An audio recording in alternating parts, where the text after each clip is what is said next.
Good afternoon, everybody. Christine Varconi here in our NBC4i streaming center. We just got the latest coronavirus numbers for this Tuesday. There are 844 new cases with 10 additional deaths. This is the third day in a row that we are under 1,000. We did this last week as well, where the beginning of the week was under 1,000, and then it ramped up towards the end of the week with upwards of 1,000 cases, new cases per day. This latest number brings the total to more than 116,000 cases in the state since the pandemic began, and with these 10 additional deaths just puts us 4 away from having 4,000 deaths due to the coronavirus in the state. There are 12,000, almost 13,000 hospitalizations since the beginning of the pandemic in March, with an additional 100 today. Let me pull up the coronavirus webpage here on coronavirus.ohio.gov as we wait for Governor DeWine to come out to give his Tuesday press briefing. All right, here's the page. As you can see, this is the main page right here, where it does give all of those totals. I like to look at the dashboard here, where you can see the current trends, where you can see exactly how many cases there were.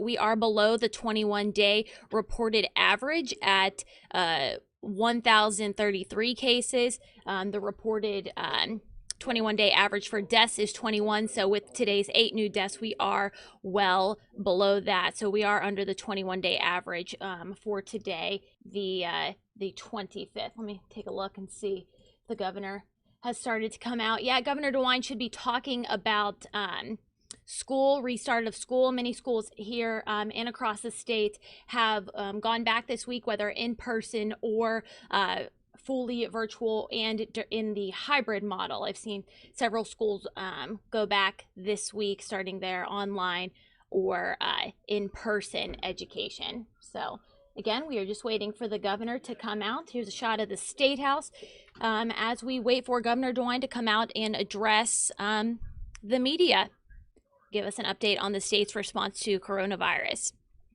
Last week, we got an update on sports in the state of Ohio. Sports got the green light to go forward.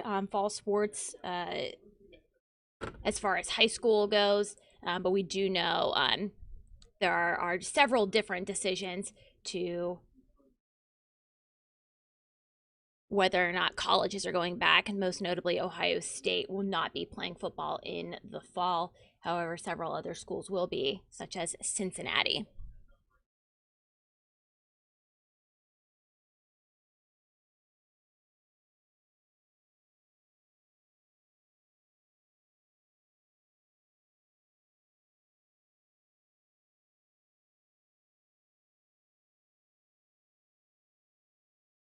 Actually, guys, I want to bring you back to the current trends page, because I was showing you yesterday's, but the numbers were so similar that I hardly noticed. But you can see right here, this is the today's latest numbers.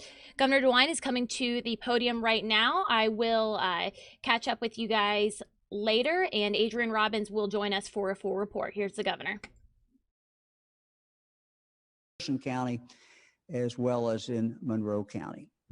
The college offers more than 28 degrees, 24 certificate programs in disciplines such as allied health, building preservation, restoration, business, engineering technology, information technology, industrial trades, and public safety. So Eric, let's go to the slides and we'll look at our numbers. Our case numbers are lower today. Sometimes we'll see that on Mondays and Tuesdays. We've seen this pattern actually pretty regularly. Healthcare utilization may go down over the weekend, and sometimes it's reflected in the numbers. We had relatively few deaths reported today, although unfortunately we're nearing a grim statistic. We're getting close to 4,000 deaths from this horrible, horrible disease. Hospital and ICU admissions are holding steady and really are kind of near their recent range. Eric, let's look at the cases. These are the cases from 1 to 88.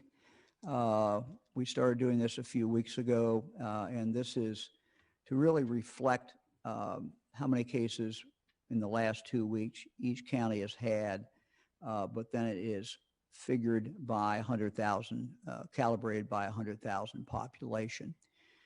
So if you look, what we'll see, we'll go to the top 10, Eric, and we'll look at the top 10 here. You see the continuing spread into rural Ohio. Now our top 10 counties all have populations at or below 60,000. So Darke County has moved up along with Mercer is number 2, Jackson County, then Henry, Preble, Fayette, Auglaize, Gallia, Ottawa, and Lawrence. So from north to south, the only area that really is not very much represented would be, eastern Ohio. Gallia County can be called eastern Ohio, but the far eastern Ohio is not represented there. But again, this trend continues to go into the rural counties. I want to take another look this week at some tragic headlines just from this past weekend. We did this last week, and this is just a sad story. Weekend gun violence. From Friday through Monday, at least, as far as we can tell, 25 people were shot. In Ohio, 13 of them were killed. Here are just 2 of the cases, and some of them more they're all tragic, but these just are sickening. From WCMH in Columbus, police say pregnant teen's unborn baby killed after shooting in the Linden area.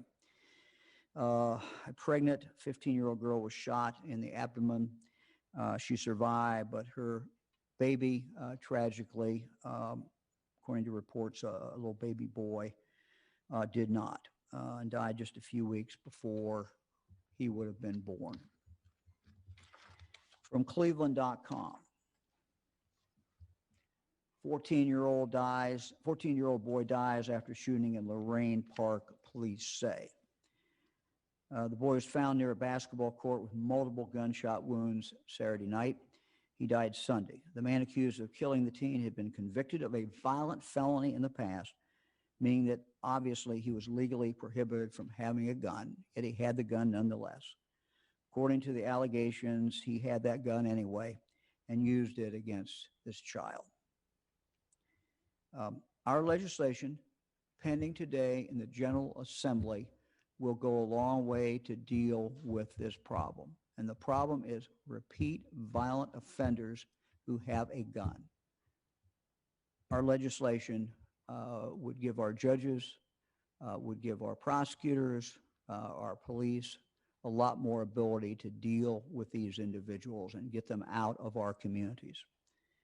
Cincinnati police shared some of their data with us regarding gun crimes committed by those legally prohibited from having a weapon.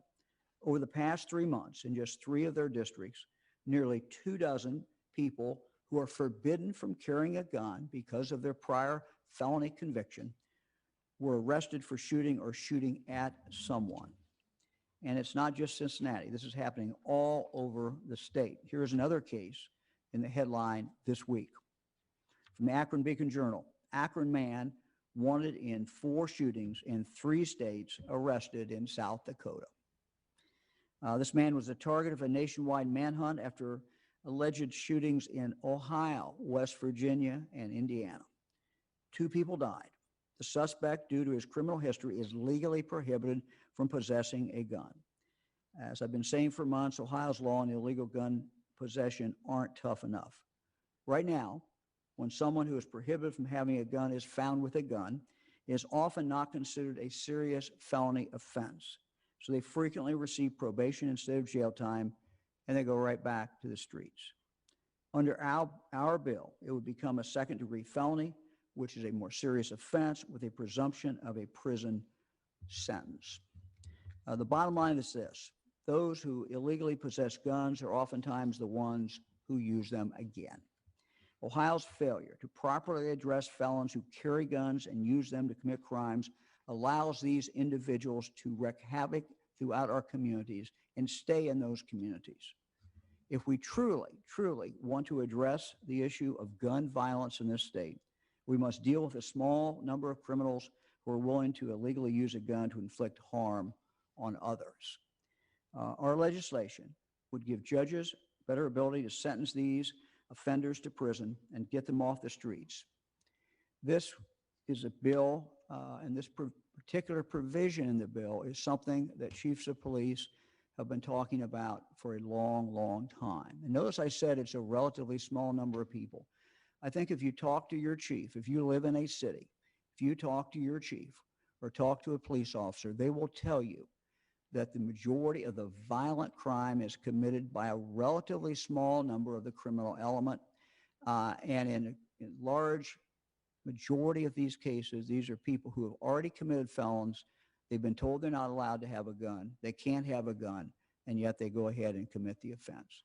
So having the ability to find that person in possession of a gun before they commit an offense and get them off the streets and give the judge the discretion to sentence them for a significant period of time will save a lot of lives.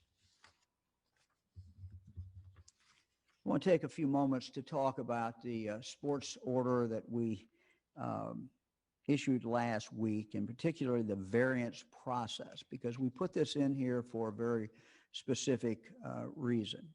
And I know some school districts, I've talked to some of the superintendents on the phone, they've had some questions about this. So let me kind of go through this. And just remember, our goal is to have the athletes playing, the young people playing the sport, and have the ability of their parents, family members to attend and actually watch them. So the goal is no spectators other than family members, either family members of the ball team, or if it's a football team and there's a marching band at halftime, we want the parents to be able to come in and see their children playing the band as well. So that's really the goal. We limited the maximum number of spectators gathered to the lesser of 1,500 individuals, or 15% of fixed permanent seated capacity for outdoor sports events. So that's for outdoor sports events. For indoor, it's the lesser of 300 individuals, or 15% of the fixed seated permanent capacity for indoor sports venues. The primary purpose of permitting spectators at school sports event is to allow officials and family and household members and loved ones of the players, of the coaches, team staff members, other event participants, including marching band and honor guard, for both home and away teams to attend and share in the experience. Ideally, the spectator limit would enable at least 2 and maybe 4 family members to attend the sporting event, provided that the venue is large enough to allow at least a 6 foot of social distancing between individuals who are seated. We know that the fixed seating capacity of some sports venues, particularly our smaller schools, might not allow this to happen. And that's why we have a variance procedure. So one of the reasons why the sports order contains a variance provision allowing schools is to allow schools to submit a plan to their local health department. So you need to go first to your local health department, and then also to the state of Ohio. But the health department, the local health department, will take the first action, and then we will follow up in regard to that. So the order requires that the variance plan include, you can have a little map in there if you want to, but a justification as to why the circumstance of the venue justify different capacity requirement. And second, how the submitted plan will adequately achieve similar results as the requirements and guidance in the order. In particular, it is essential that the variance plan demonstrate that its proposed increased spectator limit will still enable at least 6 feet of social distancing between family groups. It is the responsibility of the school, the venue, to the home team to monitor and enforce the social distancing requirement. as well as the prohibition on congregating among spectators and the other provisions that are outlined in the sports order. Evaluating a sports venue's variance plan may require conversations with school officials, venue officials, and perhaps a site visit, which is why the Ohio Department of Health will rely upon the local health department to first conduct their assessment of the variance plan. Here's kind of my summary. When schools ask for a variance, they should ask themselves these questions. Is the variance necessary to allow home and away family members to be able to attend? 2, can the number of requested spectators that you're asking to go to, can they be socially distanced? Is it physically possible? 3, can the homeschool adequately prevent the requested number of spectators from actually congregating? I talked to a school superintendent this week who told me, yeah, we could hold this number, and we could keep them distanced, but we really can't control the crowd. And so, you have to kind of work through that. I would further add, though, the variance was not designed for a big stadium just to be able to fill fans in there, much as we would love to have all fans back. We got to keep our eye on the ball. We got to start off slow. And so the goal is to have spectators, but the only spectators really be family members of those who are participating in the event, or in the case of band members, those who are maybe playing at halftime or have some other role in that the game itself or the halftime events, if it's football or whatever the sport might be, that you might have another group. It could include family members or cheerleaders, for example. Let's talk for a moment about the census. Again, we want to remind you about the census. Very important. It takes about 10 minutes to fill this out. And really, our representation in Congress will be determined by the number of Ohioans who are counted, different assistance that comes in, federal funds. Many, many things are determined by what the account is. Our goal is to have an accurate count, which means we need you. We need you to fill out your census form, and so we'd ask you to do that. We have kind of a treat today. The people who are really on the front line in regard to the coronavirus are our health commissioners. They're the ones who are out there. I talk to them and listen to them mostly every Monday morning, early morning call, and I learn so very much from them. This is really a partnership that we have with them, but 113 separate health departments around the state of Ohio. First, I'd like to introduce you to Charles Patterson of the Clark County Combined Health District. Charlie has been Clark County Health Commissioner for the past 20 years. He has more than 31 years of public health experience at the state and the local level. So Charlie, thank you very, very much for joining us. Thank you, Governor DeWine. Let me just maybe look a little bit at Clark County, and maybe if you could just kind of tell us how this has evolved, maybe going back to at least when we started the color code, and kind of tell us what the evolution has been and maybe where you are today. Well, we started with the orange color code. After about 2 weeks, we moved up. We had a few weeks of red, back to orange, and then last week, due to our current circumstances, we're back at the red hazard level. We started basically with businesses and employers, especially those essential employees that had to go to work every day. As the schools were closed and many other businesses were, these folks weren't allowed to stay home. And so they passed that along, and several large outbreaks, including at Dole. We had some outbreaks in manufacturing and warehousing in Madison County that affected our community as well. At this point, we're seeing it in the general population, and unfortunately, that now is starting to affect our nursing homes. And the one way we're knowing that it's affecting the nursing homes is because the National Guard testing that's going on, it's a phenomenal program. We're seeing the employees tested every 2 weeks. Unfortunately, with that testing, we are starting to find the indicators of employees and and now residents at our long-term care facilities being affected.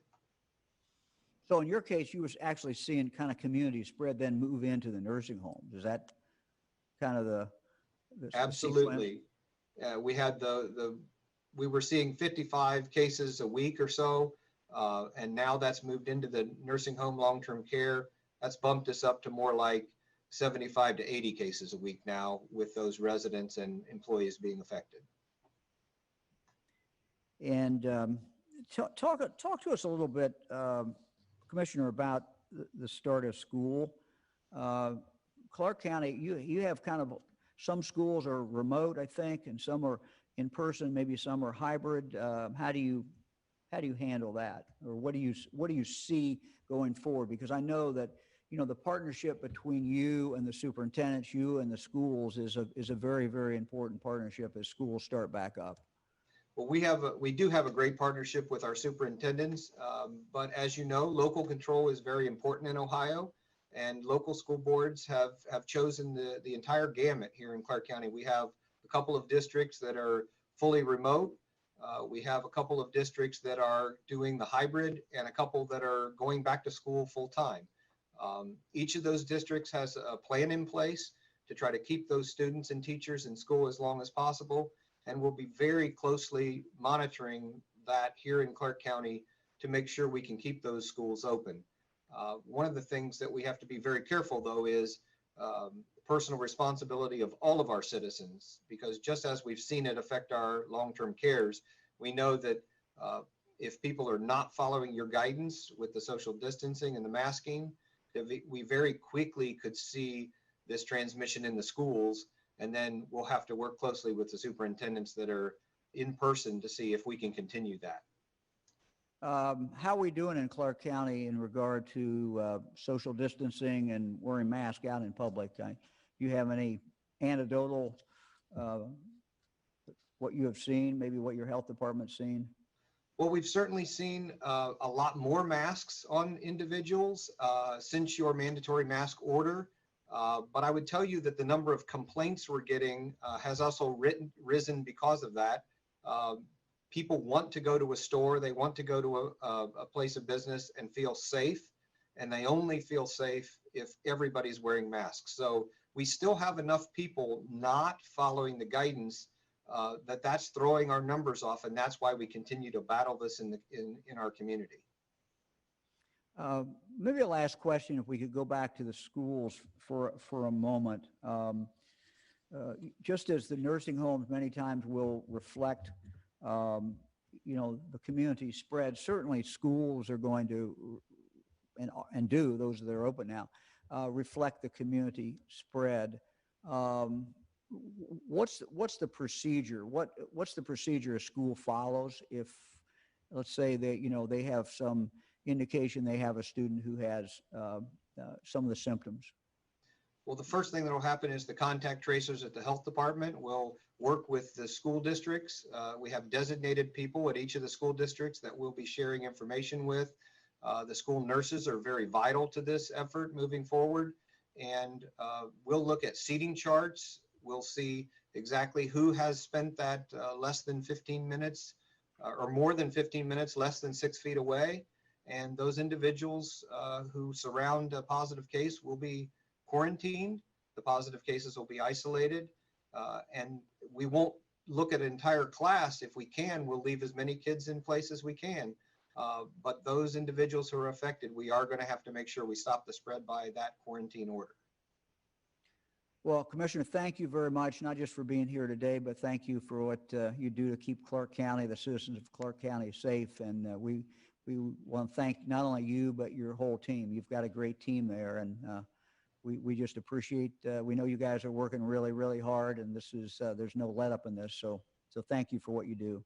Thanks for acknowledging the team, Governor. They're doing yeoman's job out there. They are indeed. Thank you. Thanks a lot, Commissioner. Let's go up north to Medina.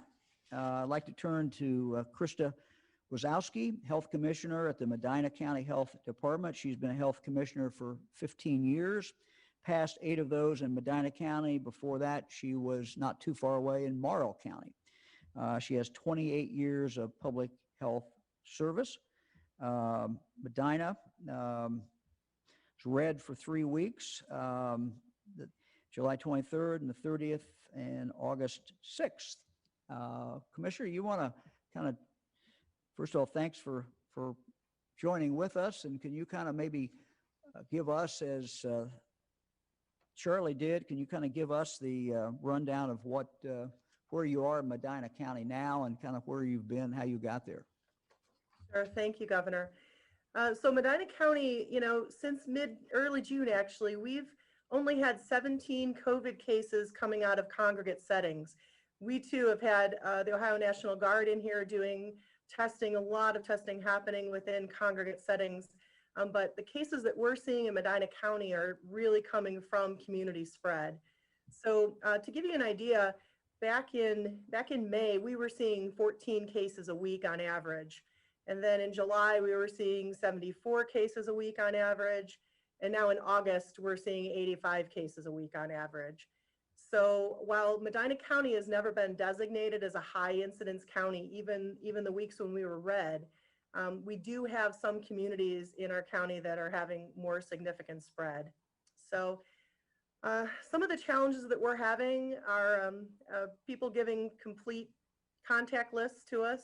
I think sometimes when people have a mild illness, they don't really want to inconvenience their friends.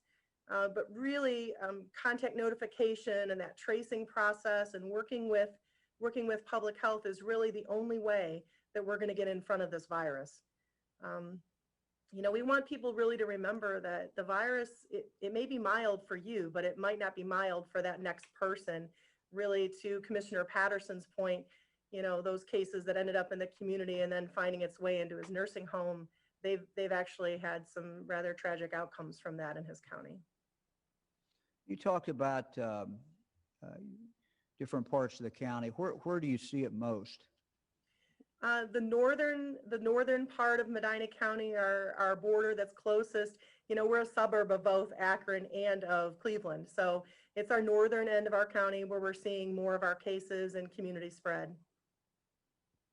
And talk to me a little bit, if you can, about the opening of schools and kind of what your relationship has been with the different school districts. Sure. Work very closely with all of our superintendents. I had a call with them just prior to this call. So as in Clark and many of our other counties, people have different plans. The beauty of local control is that those local plans are in place, a lot of safety protocols. But really, our ability to keep our schools open and to keep our students playing sports and doing extracurriculars really rely on us being able to contain this virus. And talk to me a little bit about how you're seeing this occur. You talked about community spread. Maybe anecdotally, what as you trace these back, and I understand we can't always trace them back. Sometimes it's out in the community and you just can't really figure out. What are you seeing when you do trace it back? What are you seeing?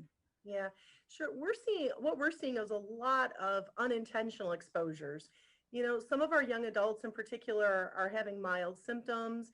It seems like a cold to them. And so they think it's okay to maybe go to sporting events or to work or to other social gatherings. And then once their tests are coming back, sometimes they're surprised that they have COVID and that they've infected other people. And so what we really need across the state, we need with our schools opening, really for parents to be willing to kind of step in and keep kids home and keep their friends away while we try to contain the virus. So I know everybody's anxious to get back. I mean, we are all anxious to get back and to see one another, and it's exciting to have school back in session, but those safety protocols that we put into place at sporting events and in school, those need to carry over into the other interactions that our kids are having outside of the school if we want to keep our schools healthy. Maybe walk through kind of a hypothetical case. Let's say it's a young person and they have symptoms, or let's just, maybe it's an older person, they have symptoms. What should they be doing? They go in and let's say they take a test. Let's get them that far. They take a test. and they're waiting. So what's the protocol? What are they supposed to be doing then? Yeah. So what we really need to see happen is if there's that level of suspicion, either on the part of the person to seek out testing or to have a doctor prescribe that and to have that occur, is really for that person to assume that their test is positive and to really isolate themselves away from other people, and if possible, ideally away from other people even within their household, to contain that and to not have other people also become positive. You know, a lot of times people want to believe that they're not sick and it's not COVID, and that's really where we're seeing other people becoming ill, because folks are kind of living their normal life and doing what they would normally do while they're waiting for that result to come back. So we really need people, if you are waiting for your test results to come back, truly staying at home and staying away from other people is you being a good friend, a good neighbor, and really a good coworker. And your time counts right during that period of time, right? It does. If you're symptomatic, the time that you're spending at home in isolation, that counts towards your total isolation period that public health will ask you to stay away from people. So you're just sort of getting a jump start on that. And you're also keeping that list of contacts very small if you're staying home and away from other people. So we're part of the way in this. We're not quite sure how far, but you've been battling this for some time, you and your team. Tell me the future in Medina. What do you worry about? What are you optimistic about? Just kind of, you don't have a crystal ball. I don't have a crystal ball, but kind of how do you see things in Medina? Yeah. So I'm very optimistic. We have the Mask Up Medina campaign. We're seeing more masks being worn to the point that Commissioner Patterson made. People are expecting to see masks when they go into places as a safety measure. So I'm very optimistic about that. Some of the things that concern me are that spread that we're seeing within our younger citizens. We really need to get ahead of this, and we need to get ahead of this before flu season starts. That's for sure. And getting ahead of it means what to you?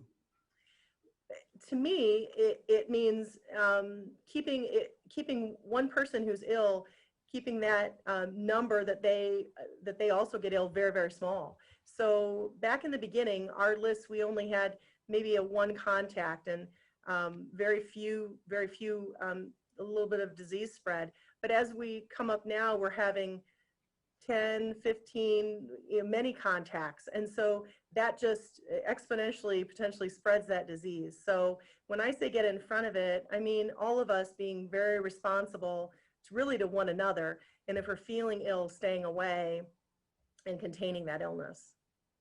Well, Commissioner, thank you very much. And also thanks to all your team, the Medina Health Department. Thank you. We appreciate what they do. We know they're working long hours and tough, and the end is not in sight. It will get here, though. We know that, and but we thank you and thank them. Thank you, Appreciate it very much. Thank you. I'm going to turn it over to John Husted. It happens to be the Lieutenant Governor's birthday today, so happy birthday, Lieutenant Governor, and I'll let you take it from here. Well, thank you, Governor. Appreciate that. I have something that was sent to me, and you got some of these too. It's from the Centerville Noon Optimist. I think we've both over the course of years spoken to them, and they're handing out masks to people to spread a little optimism in the world. And so we thank the Centerville Optimist Club for that, and all the great service organizations that are out there helping young people, doing things to weave their community together and serve others. So we thank them. I got a little economic news, few workforce related items I wanted to touch on today. Look, we're on the road to recovery. Economically speaking, we got to keep the momentum going. You don't want it to stall out. We've seen the unemployment rate drop from 17% to 8.9%. Presently, a lot of people are going back to work. And they're also finding as they look for work that the nature of work sometimes has changed, that there are different opportunities out there that require different kinds of skills. One great resource, we use this as kind of a gauge on how things are going, is Ohio Means Jobs. There are currently 169,151 total jobs on there. Nearly 80,000 of those have a salary of over $50,000 a year. Plus, there are 1,800 internships available. And all of that is at ohiomeansjobs.com. And that brings me to another opportunity that exists out there, and that is through our Development Services Agency. They have a scholarship program called the Diversity and Inclusion Internship Program. And the goal of the Diversity and Inclusion Internship Program is to recruit non-typical students that maybe don't pursue tech as a skill, to help them get access to an internship and an opportunity. Anyone is eligible for this, but there are 200 scholarships available. Our challenge right now is only 26 companies have offered themselves up to provide these internships. So this is a message to two audiences. We need employers to offer up those internships. The application period is open right now for companies, and that's through September the 8th. And there's every reason for a company to want to do this, because through the scholarship program, we'll pay 2/3 of the cost of the intern's wages to help develop those skills in that tech area.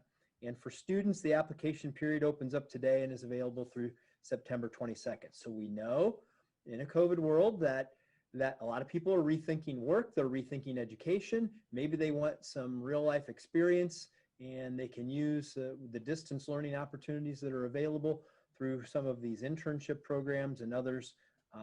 It's a great win for people. Tech talent development for businesses, individuals learn some real work experiences, and it's really a great economic deal for the businesses to help get a lot of that internship paid for. So we encourage folks to go to the development.ohio.gov website. We'll also push this out on social media to get businesses and students involved. A little update also on antibody testing, the serological testing. The Department of Health is conducting the survey. It's getting very close to the end. Remember, we do these surveys to basically come to the conclusion of how many people out there in the population have antibodies that they may have developed as a result of having COVID-19. We get a little snapshot of this from the American Red Cross on a weekly basis, and that data, the latest data from the American Red Cross in Ohio, shows that we have an uptick of on that number. About 2.2% of the population that gets tested at the American Red Cross has the antibodies, and so we can presume that somehow to some extent reflects the population who've had the virus. And then, Governor, really appreciate.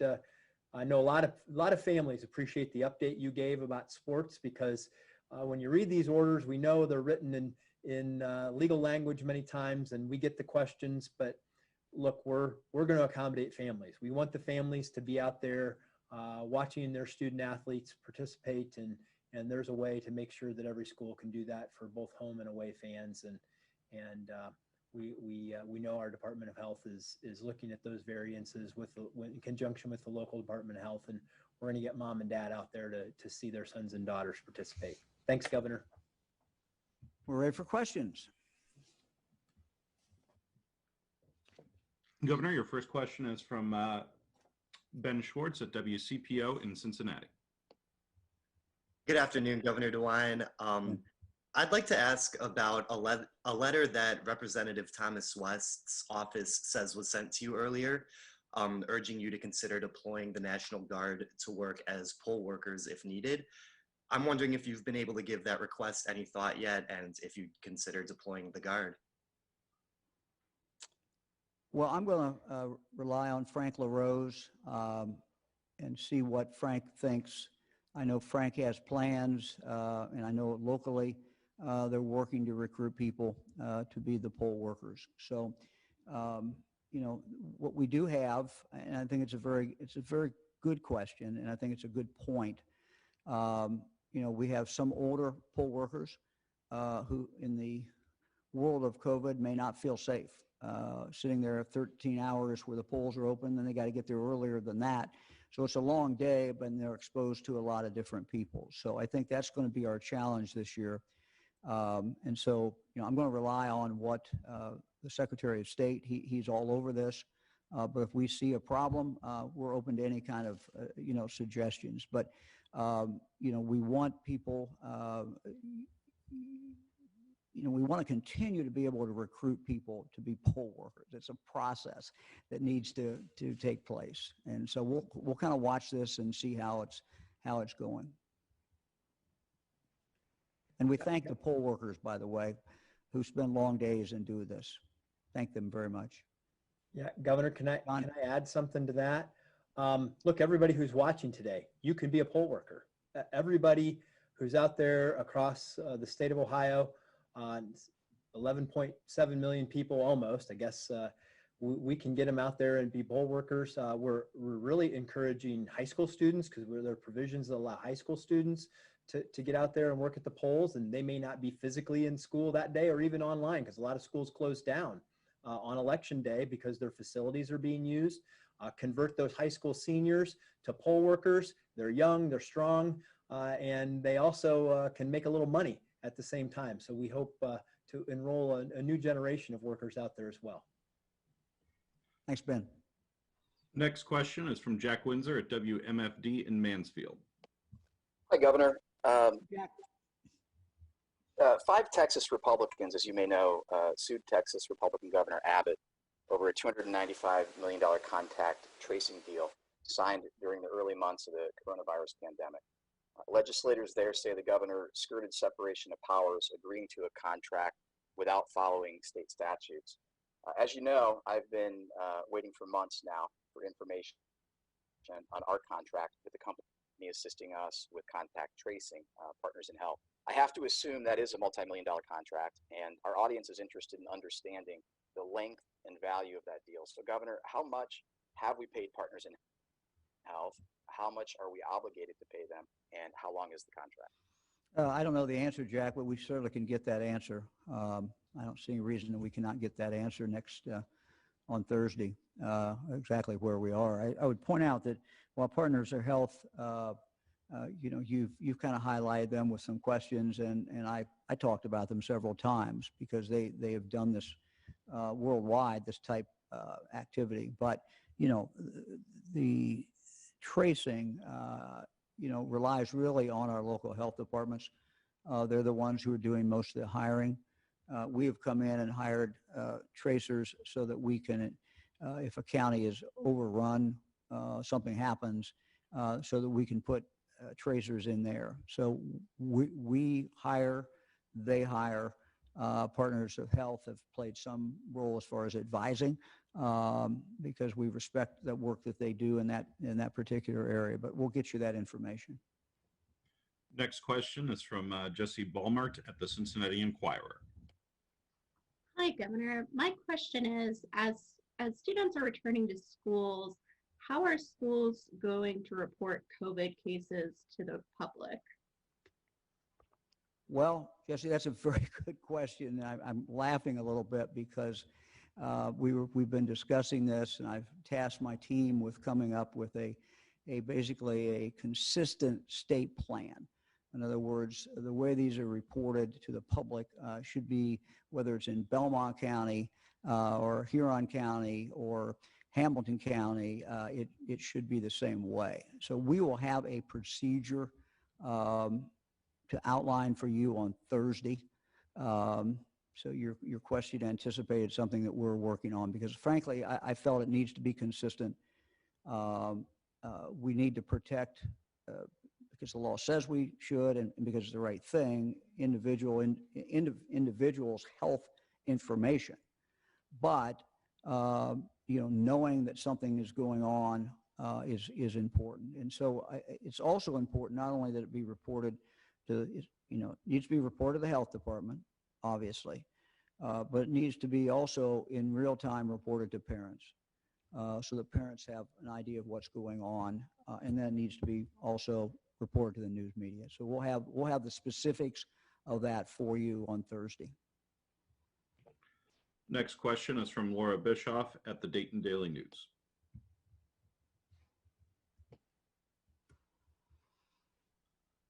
I think Laura may have dropped off, so our next question is from John Reed at Gongwer News Service.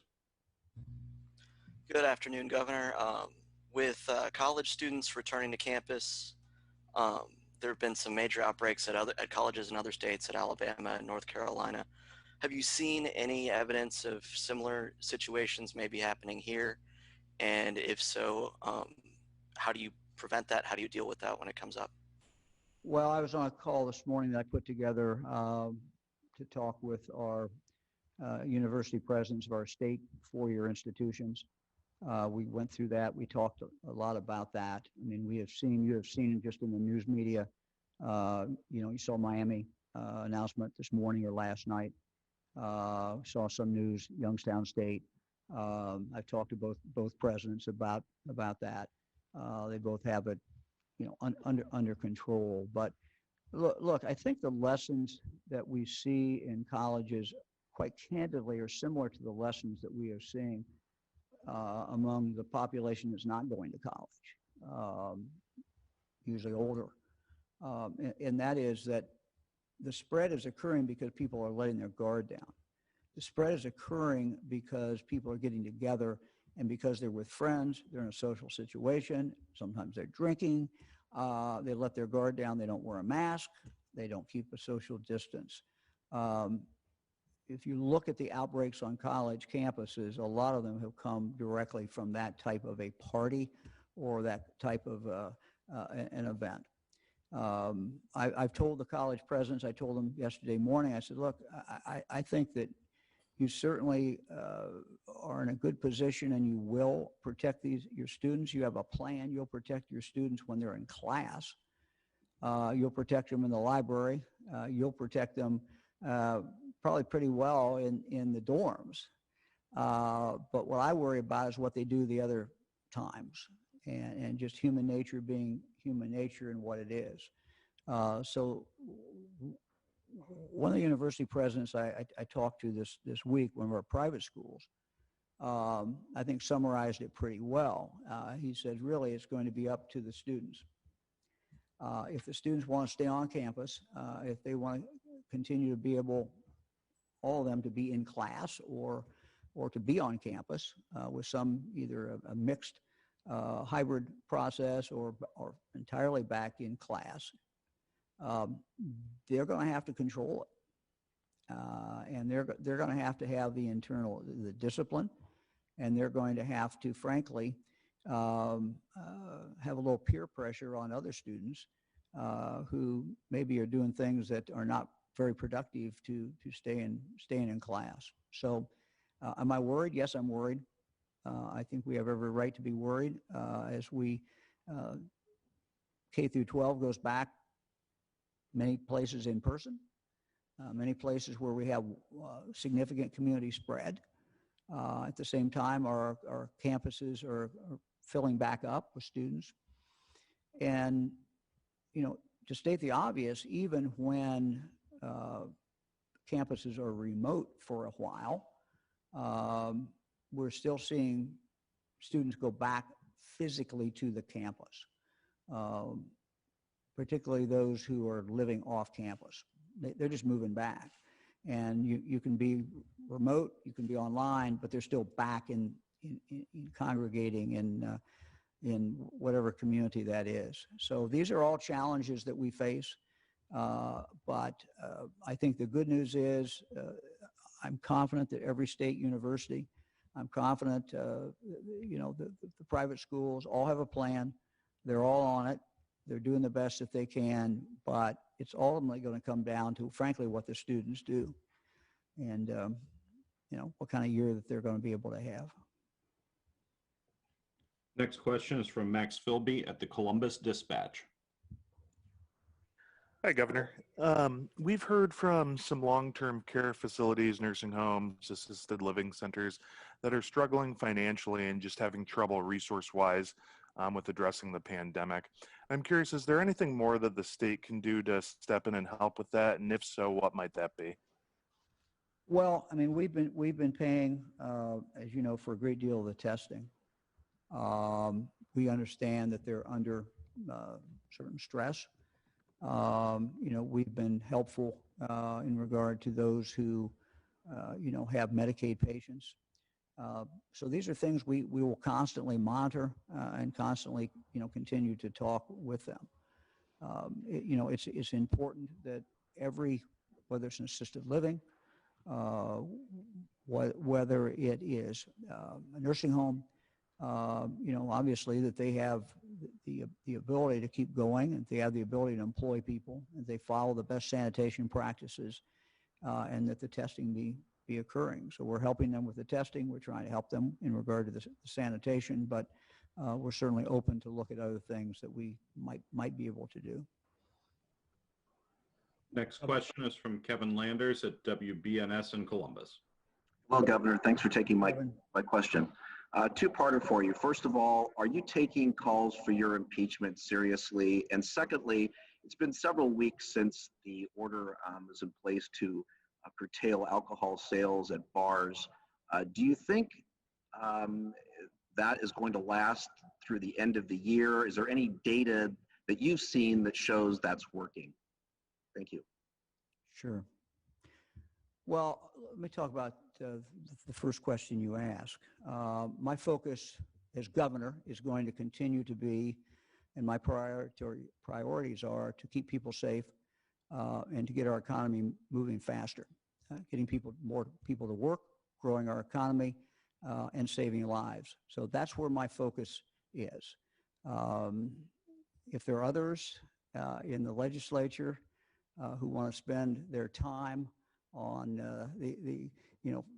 drawing up resolutions and filing articles, look, it's a free country. That's how they want to spend their time. I would just say to them, have at it. But my focus is to do what I'm sworn to do, and that is to protect the people of the state of Ohio, to get this economy moving faster, to save lives. That's what I'm going to do. Second question in regard to the bars, Kevin, it's a work in progress. I mean, we're going to continue to evaluate this. Unfortunately, fortunately, most bars are doing a good job. As you can tell by the citations that are issued, we have some that are not following the law. So Kevin's question. So the impeachment proposal announced Monday was obviously a tiny effort, just 4 lawmakers. But, several other of your fellow Republican makers have expressed concerns about your approach to the coronavirus and what they've called a heavy-handed response. And they've sponsored a number of bills to restrict your and the health director's powers. So I guess my question is, what concerns do you have, not about the impeachment, but about your legislative support regarding the pandemic as, time goes on and the health orders stay in place? Well, we don't want any health order to stay on a day, an hour, or a second longer than it needs to be on. We're going to get through this. And my goal is for as many Ohioans as possible, all of us if possible, to get through this, because we'll get through this. There will be a vaccine. There will be things that are there to get us moving. So we're going to get through it, but we got to get through it. Look, there's nobody more open than I am. Every legislator has my cell phone, as we found out when one of the legislators posted that on the internet. So everybody's got my phone number now. But look, I have a great deal of respect for the 4 leaders. I communicate with them. They communicate with me. It's a two-way street as far as information. But ultimately, this is a once in 102 year pandemic. And this is not an ordinary time. And so we're going to have to do what we need to do to protect Ohioans. I think the good news is that basically everything is open. The restrictions you mentioned, there's one mentioned in the last question, 10 p.m. cutoff of liquor. We've got a requirement that people out in public wear a mask. But really what we're looking at is sacrifices that compared to the gravity of what we're dealing with are relatively small sacrifices.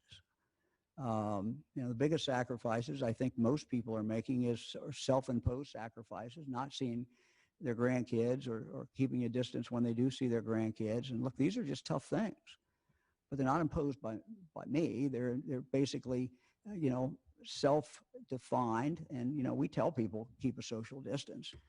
We do all those things because that's the best health instruction that there can be. But we're going to get through this, and we're going to get through it, and Ohio is going to move forward, and Ohio families are going to move forward. So I'm going to look. I do not shy away from making decisions. Somebody has to make those decisions when you're dealing with a once in 100-year pandemic, and I make the decisions. Some people agree, some people disagree, but the thing I can assure you is that each decision is made with the best advice I can get from the health community, and it's made with my dedication and my commitment to the people of the state of Ohio, and to keep them safe and to keep our economy moving. Governor, wanted to add some information to the answer on the nursing home question. So far, there have been $205 million that are appropriated to long-term care facilities, $180 million to help them through coronavirus relief funds, another $25 million for infection control. And then additionally, there's approximately $400 million in provider relief across all spectrum, in addition to behavioral health, rural hospitals, and et cetera. So that money has gone out. Much of it's gone out to long-term care facilities. Some of it's still in process, waiting on the documentation. But to the earlier question, we understand the challenges that they all face, and we're trying to get the relief dollars out to them. My team tells me that assuming things are approved in a timely manner, we make the switchover, mechanical switchover, and things that need to be done that we're talking about. The first checks going out in mid-September to late September, and those would be retroactive. So, the first check would be up until that point in time. I've made it clear to my team we need to get this out just as absolutely quickly as we can. People are hurting. People need it. Next question is from Scott Hallis at the Xenia Daily Gazette. Hey, Governor, thank you for doing this again. I've gotten a couple emails and a couple calls from some restaurant and bar owners here in Greene County who have paid extra with their liquor license to be able to be open till 2:30. And from what they tell me, it's several $1,000s extra with their liquor license. They understand having to be closed at first. Now they're reopened and they can't sell alcohol past 10. They were wondering, because they're all struggling financially, would they be able to get a break? They use the term refund on their liquor license, what they paid from, the normal 1 a.m. to the 2:30. Would they be able to get a break next year? I'm sure there's other, owners around the state that may have that same question. Yeah, we can certainly look at that. I think that's a valid point. We gave them some break when every bar, when they started back up after they've been closed in regard to the first, I think it's $500 of the liquor, but I know this is a different issue. And so we'll look at that. Good question. We'll look at it. Next question is from Jeff Raddick at WSYX in Columbus. Good afternoon, Governor. You were talking earlier about this variance plan for schools, and of course we've all been in these shoebox gymnasiums, especially for youth sports, and you said that a variance must still ensure 6 feet of social distancing. How can you ensure that all family members will be able to see these events? I think it can be done outside. I think inside, I grew up in a high school that had a very, very small gym. I've seen a lot of small gyms. So, yes, those are difficult. What we're simply asking schools to do is to prioritize families. And they're going to have to do, they're going to have to do the best that they can. We're trying to get a balance here. We want our young people to play sports for all the reasons that we know sports are important. We want families to be able to be there to support them. But we also want to minimize the spread. When you're talking about inside, it just becomes a much more difficult situation. We have learned over this coronavirus 5 months or whatever period of time that inside is just so much more dangerous than outside. So the numbers are smaller inside, but the social distancing is still very, very, very important. So it's a balance. Each school is going to have to kind of take the priorities which have been set, and I think it's priorities, frankly, that we heard from families. Kids want to play. We want to see them if we can. And so we're trying to take those priorities as established by Ohio families and work them through the biggest school with the biggest gym to the smallest one and the smallest gym. And it's not always easy. But I'm sure that schools will do the best that they can. Next question is from Alex Ebert at Bloomberg. Good afternoon, Governor. We're doing coverage of governors that are issuing executive orders or contemplating doing so that would mandate flu vaccines for long-term care workers. They're about 65% compliant when it comes to the flu vaccine, which is worse than every other healthcare group. Ohio has 55% of its COVID-19 deaths are in long-term care facilities, and there are groups around the country that are worried about a confluence of long-term care deaths due to COVID and flu this fall. Would you consider issuing an executive order mandating healthcare workers in Ohio receive the flu vaccine and or COVID-19 vaccine when it comes out? Thank you, sir. Yeah, that's a good question. We're very concerned about the flu. We're already starting to plan in regard to the flu. Frankly, what I'm hoping is that in the world of the COVID virus that we'll see the use of the flu vaccine go up. And so that is what my hope is. My hope is that's what Ohioans will do. I think Ohioans will recognize that we will have two risks. One is the flu and one is the COVID. And, if there's a vaccine for one, there's not for the other. Let's get the vaccine for the one that there is. So we don't have any orders in mind at this point.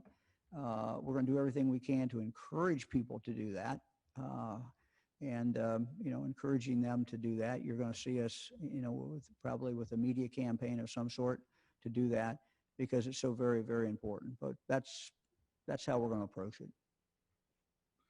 Next question is from Andy Chow at Ohio Public Radio and Television. Hi, Governor. I was wondering if we could talk about new cases and where they're coming from. I know that you've talked many times about how there's a lot of spread through informal gatherings. I'm wondering if you can talk about how much of the new cases are coming from the workplace. Is that more or less than from informal gatherings? Is there any indication from these new cases that show you that the workplace standards and protocols are working? Andy, it's hard to get exact data on answer your last question. Are these standards working? Anecdotally, we think they are. What we're seeing and what health departments are seeing generally is that businesses are doing everything they can to comply. We know that some businesses are more inherently dangerous for some reasons. Meat packing, places where it's cold, where winter actually is kind of brought inside. For some reason, those are seeing a higher rate, but I don't really have any data. And part of the problem remains um,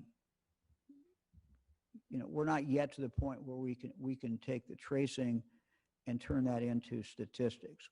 We can take the tracing and turn it into anecdotal evidence, but turning it into the statistics is something we can't yet do.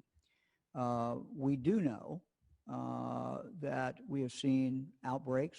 The sports entertainment facilities, performing arts and sports places are 15%. Some of the others don't seem to have any capacity, or like the casinos, they're at like 50%. Are you planning on reducing any others to 15%? How do you come to the, which are set at this 15%, which not? Yeah, look, I think that, you make an interesting point. We're constantly evaluating and trying to reevaluate. And the one thing I want to assure the people of Ohio is that, we're trying to do this from a scientific point of view, a medical point of view, and talking to the best experts about how we slow the spread. So when we talk about these venues, for example, the theaters, look, we know that the numbers that we have set, for a commercial production is probably not going to work for them. They pretty much have said that. But we also know that it could work maybe for a high school theater company. Or the senior play or theater. We've seen so many kids get so much out of theater. Under these guidelines, they can probably figure out some way of doing that. Understanding that there are risks. You're inside and you're projecting as a good theater major would do. So you have to kind of compensate. So one step at a time, and we'll continue to evaluate all the other things that we are out there doing, and the other limits that we have set. Thank you, Governor. Next question is from Marty Schladen at the Ohio Capital Journal. Good afternoon, Governor. Hey, Marty. This is a general observation. It seems as if during these conferences, we spend a lot more time talking about youth sports, entertainment, sort of middle-class concerns than we do what's going on in poor and minority communities, which are most vulnerable to the virus. And I'm being told by some people who I don't think are being alarmist that things could get bad enough that it could contribute to civil unrest among these people as they don't have jobs and become economically desperate. Do you think your administration is focused enough on that? And more broadly, do you think society as a whole is? Well, I think we understand it. I mean, you've got two different things, and I think you're talking about two different things that are certainly related. One, we continue to see a difference in the COVID, its impact on African Americans, its impact on Hispanic. In fact, we had a chart that I had in my briefing this morning that I thought about bringing in. We just didn't bring it in, but we could bring it in, which shows that the disparity that we see among adults has certainly been carried forward in regard to young people.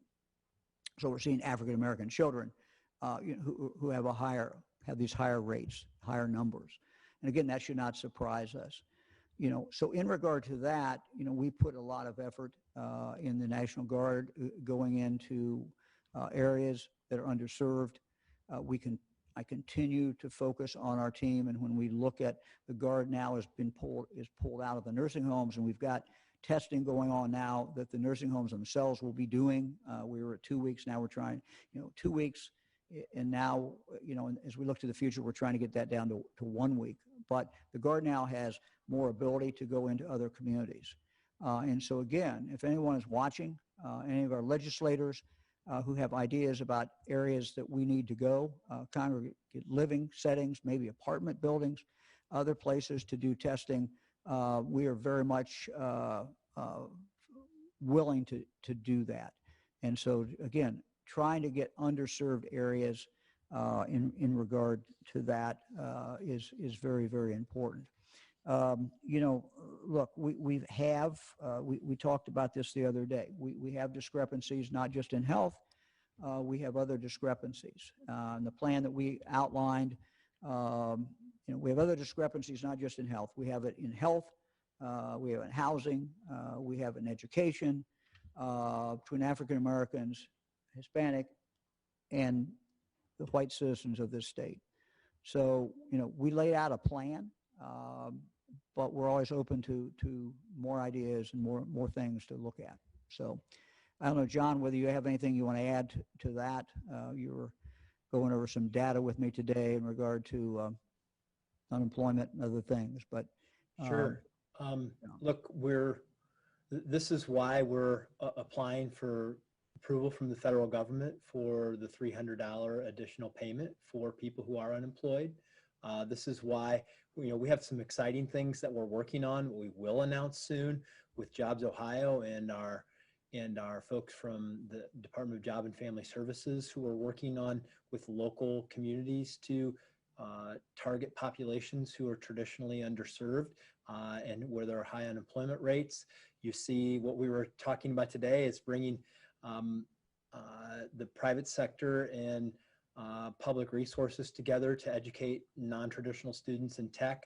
So, we have tech cred, which we talk about all the time, which is upskilling different populations. We're trying to serve everybody. This has been our administration's goal all along. When we started, it was a 4% unemployment rate, and businesses couldn't find enough people, and we were doing everything under the sun to bring everybody into the game, to get everybody off the bench we could and put them into a training program or job opportunities, and we're very focused on that.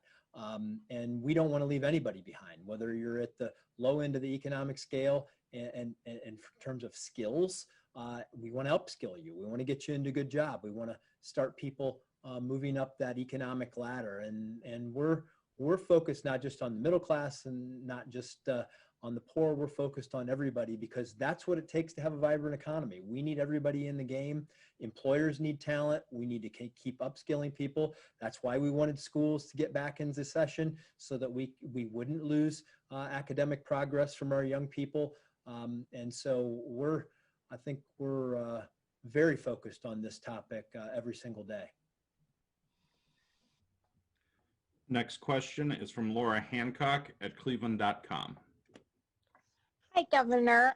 Maryland, Virginia, Louisiana, Michigan, Massachusetts, and Ohio have come together to buy a big batch of coronavirus tests, rapid tests, and rapid antigen tests. And we're wondering if you can give us like an update about where the state is on procuring that, and also if you're at all concerned just because a rapid test had come in false positive for you. I mean, there's a place for the antigen tests. But you've got to be strategic about how you deploy that test. And so we'll be talking more about that. We're still working on it, working with the other states. So don't really have anything more to report today. But there's a role for antigen tests. It just has to be understood what they are, what their strengths are, just as the PCR tests have certain strengths, and you need to understand that. So we'll have more in the future, but we're not there yet. Next question is from Ori Gibbons at Spectrum News. Hi, good afternoon, Governor DeWine. I'm wondering if you could just react to the news from over the past week or so with colleges reopening, particularly from the perspective of positive cases and also from some of the concerns around distancing on campus or off-campus places especially. Yeah, I mean, I think what you worry about, and I've talked to all of our college presidents, and what they worry about is what happens not in the classroom. I mean, you got to do that right, but I'm convinced, they know how to do that. It's okay in the library. They know how to do that. They got a plan for the dorms. But it's all the time that the young person is on campus. Or in that community, maybe not directly on campus, but in that community, and what they do the rest of the time. But that's no different, frankly, than what we see with the rest of us. We all kind of let our guard down sometimes. And, the strongest message I believe that we can give to young people, and it's not from me, but from college presidents, but it really is from their fellow students is, hey, if we want to stay on campus, if we want to have a regular year, as close to a regular year as we can, we got to be careful. This is, we can enjoy this, we can have fun, we can study, we can learn, but it's not going to be quite the same. And you're going to have to keep the distance. These informal activities are going to you have to be very careful with them, and you just can't let your guard down. And that's really the message that I hear, from college presidents, and as I talk to people who are on campus, that's kind of the message. Students got to do it. Governor, next question is the last question, and it belongs to Jim Oddie at WHIO in Dayton. Governor, thank you. The question, I want to go back to the articles of impeachment. In terms of defending your approach here, what would you tell the people who are behind this attempt? Not just those 4 lawmakers, but the people who've been following them. In terms of defending your approach, they say it is just not conservative enough. You're still hurting businesses. The mask mandate is an infringement upon their freedoms. What would you tell them directly? Well, I'm a conservative. I think conservatives historically are to preserve life, to preserve liberty. And the things that we've done and the things that we've talked about doing, keeping a distance, wearing a mask, and the other things that we've done, it's about preserving life. Look, we're going to get through this. We're going to get through this. We don't need to lose any more than we need to lose. People who could get through this and who could come out the other side and have a great life ahead, no matter what age they are, we don't want to lose them. So I think that what we have done in consultation with health experts is in the tradition of conservatism. It is the great tradition of freedom in this country. And that is, we have always, as a people, always, I think it's one of the things that makes us different than other countries, or at least something we're very proud of, is we're willing to make sacrifices now for long-term gain. And the sacrifices we're talking about now, yes, they are sacrifices. But the long-term gain is not just we save lives. Long-term gain is we don't destroy our economy. Because the biggest threat we have today to our economy, to our way of life, to job creation, the biggest threat we have is this virus come roaring back through Ohio. It's smoldering, it's there, it's flaring up in some counties. We got to put that fire out. But that's all about preserving, protecting liberty, freedom, and basically our way of life. And I think my actions, this administration's actions, that have been so informed by the best evidence that we could get all the way through, we may not have been right on everything, but they've been taken in the point of view of that, in preserving our liberty. And so that's my answer to the people who are critical. And look, there are many people watching today who think, I've not done a good job. They have every right to think that. We have a strong, strong First Amendment. Members of the state legislature who want to spend their time instead of dealing with the violence that we have out there, where we have some bills that we know will make a difference, that will save lives, instead of some of the police reforms that we've talked about. And by the way, these police reforms are being put together by representatives of police, along with others. These are the things we ought to be spending our time worrying about. But no, as I say, have at it. If members of the General Assembly want to spend their time on this, they certainly have every right to do that. And that's their that's their call. But I'm going to focus on Ohioans, our lives. I'm going to focus on our freedoms. I'm going to focus on keeping this state moving forward. I guess that's the last question. Thanks, Jim. We'll see you all on Thursday. Thank you very much. That was Ohio Governor Mike DeWine wrapping up Tuesday's press briefing, kind of ending on a note criticizing the state legislature, as in particular those who are filing articles of impeachment against the governor. They did that yesterday. We are waiting right now for Adrian Robbins to give us a full recap, but just to go over the numbers again, today we have just over 840 new cases. Let me pull up the dashboard for you guys and you can take a look for yourselves.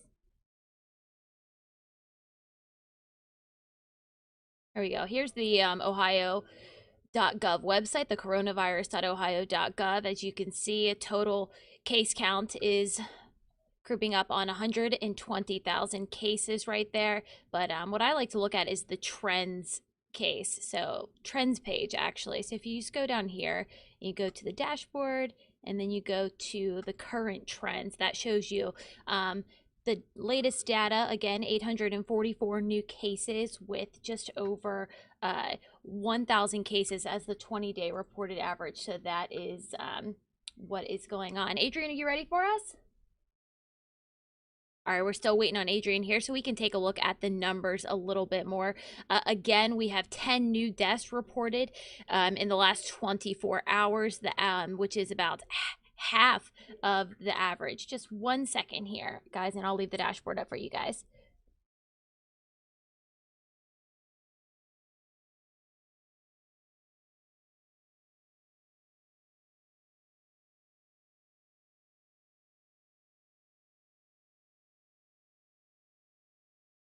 All right, guys, we got Adrian for you. Adrian, talk about today's press conference and what we heard from the governor, kind of going out on a little bit of a critical note of the state legislature.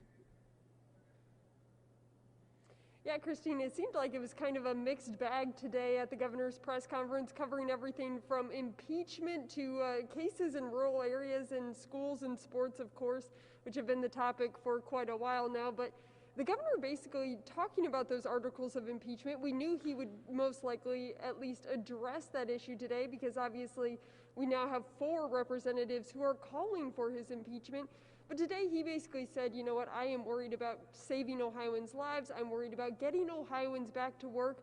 I'm not worried about these calls for impeachment. And he ultimately told those legislators, if that's what they want to focus on, have at it. The governor has been criticized quite a bit during this pandemic, of course, by some of these legislators. So I don't think it's necessarily a huge surprise for him by just judging off who it's coming by. And obviously we need to wait and see. You know, the leadership in the House has already said that they do not support these articles of impeachment. So it's hard to tell exactly how far this could even really make it. So the governor ultimately, like you said, ending things with a critical note for those legislators. But much of what he talked about today is, of course, the coronavirus and what we're seeing in those case numbers. I heard you going through those cases, and it's always difficult to tell in the first few days of the week, the governor mentioning this as well. We normally see those numbers get a little bit lower. The past 3 days, we've been under 1,000, but it's hard to know if that will stay or if that's just how the reporting rolls in a little slower at the beginning of the week. You know, we are seeing more and more schools go back to school, whether it's K through 12 or colleges. So we're kind of waiting to see how that will ultimately impact those numbers as well. The governor is a broken record these last few weeks, continuously saying he believes students will be safe when they actually go to class, but it's up to the communities that are around them to keep the spread down and keep them in school. So if you want to have school, if you want to have those sports, you ultimately need to wear your mask and social distance outside of school and outside in that community, because that community spread will ultimately. Yeah, and talking about colleges, we are going to get Ohio State's the largest university, you know, by far in the state. We are going to get those numbers around 5 o'clock today. So we'll see as they were testing students, as they were going, moving back onto campus. They did start classes today. Today was the first day of classes for Ohio State, doing a hybrid model with some pretty strict restrictions in there. I don't know if you've seen the photos of the Oval. They've got circles, kind of like we saw in the parks in San Francisco, social distancing circles. So a lot of measures going on, and we are going to be seeing those numbers today. Adrian, you had a really good question talking about the extra $300 for unemployment. Can you kind of explain what that is, where that money is coming from, and what the governor had to say about that money? Well, Christine, I've gotten quite a few emails of Ohioans who are waiting for those checks and obviously rely on that additional unemployment benefit, especially after the $600 a month we were seeing from the federal government expired. So a lot of people have been waiting for this. Now, obviously, Ohio is one of the states who will be receiving $300 a month. They had a choice to add in an additional $100. Governor DeWine said ultimately we simply could not afford it. Other states like Kentucky and West Virginia will be pitching in that extra $100, and their citizens will be getting $400. But like I said, people have been emailing me asking, when is this coming? What is there any update? We haven't heard and been concerned about it. Today, the governor said we have applied for those additional benefits, and assuming that everything goes according to plan, he believes those first checks will be headed out either mid-September or late September. I'm sure not soon. Certainly not soon enough for the people who are waiting. Adrian, thank you so much for your report today. Governor will be back on Thursday. And Adrian, we will see you in just about 30 minutes on NBC4 First at 4. Thank you. All right, guys, several other things the governor touched on today. He talked more about high school sports and as attendance at those, and different family members and people who have children in the band. We have an article up on that, kind of detailing that on NBC4i.com. More about the governor's response to the state legislatures calling for his impeachment, and several other stories up on our website, NBC4i.com. We will see you all again on Thursday. See ya. Bye.